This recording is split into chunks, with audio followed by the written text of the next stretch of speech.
So, I have a narcissistic, dysfunctional family, and I wanted to share some things today about that.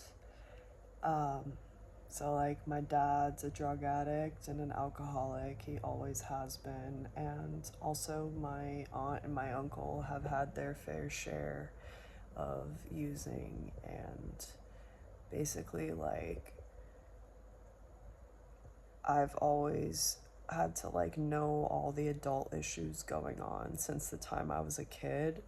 So I've had this burden put on me, and for some reason it's I feel responsible for everybody's emotions, and that's a symptom of abuse and walking on eggshells with the people that should care about you and care about your feelings, but really they just care about the image that you're upholding. And I've had to pretty much debunk all their behaviors toward me, and why I'm treated like shit, like nothing. And although it's sometimes it's worse than others, it's not always present, but it comes up.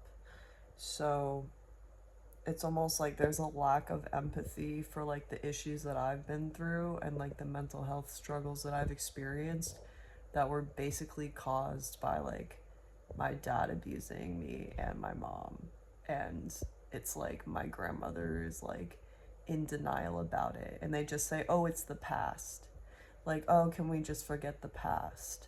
So that's a big thing in dysfunctional narcissistic families, is they just want to sweep it under the carpet and leave it in the past, or you're being sensitive.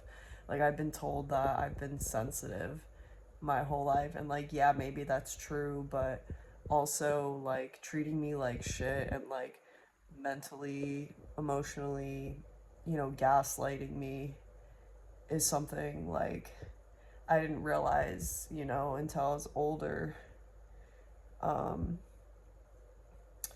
but the most fucked up thing is the fact that there's always that favoritism going on, and I feel there's that double standard with men and families. But I've noticed in my own experience, um at my grandpa's funeral, it was the way that my great aunt Judy hugged my cousins and just kind of tapped my shoulder. It was weird, where it's why are you treating me like I'm a piece of shit? And basically what it was the fact that I was wearing a white lacy dress, sleeves, and I have tattoos, and they were showing vaguely through this, the sleeves, because I thought it was a cute look, and it is. And it's just one of those things where they don't approve of that because they're old school, traditional and shit.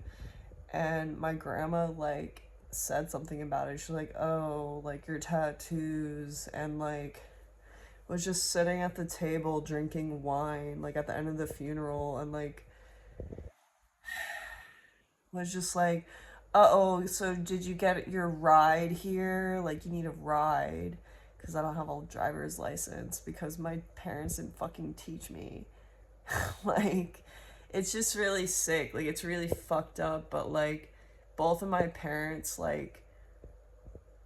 tweaked my mind in different ways. My mom was encouraging to me, but my dad was totally a downer, and pretty much just debilitated me in very weird ways. And so did my mom. But yeah, it's just really fucked up, and I'm trying to talk more about it, but I didn't take any notes today because I'm just kind of going off. But I just want you to know you're not alone, because I feel alone, but I know that more people have been through this shit, and I want to talk about it some more. I just can't believe it sometimes. I just can't today. I just can't believe the way my life has gone, and because of the family dynamics, and then like the things that I've gone through with people, like because of the patterning in my brain, and like the way that I let people treat me, or the people I let in, and like it all goes back to that, and I'm trying to like unlearn that, and I want to like, shift the dynamic. So I hope it helps. Stay tuned.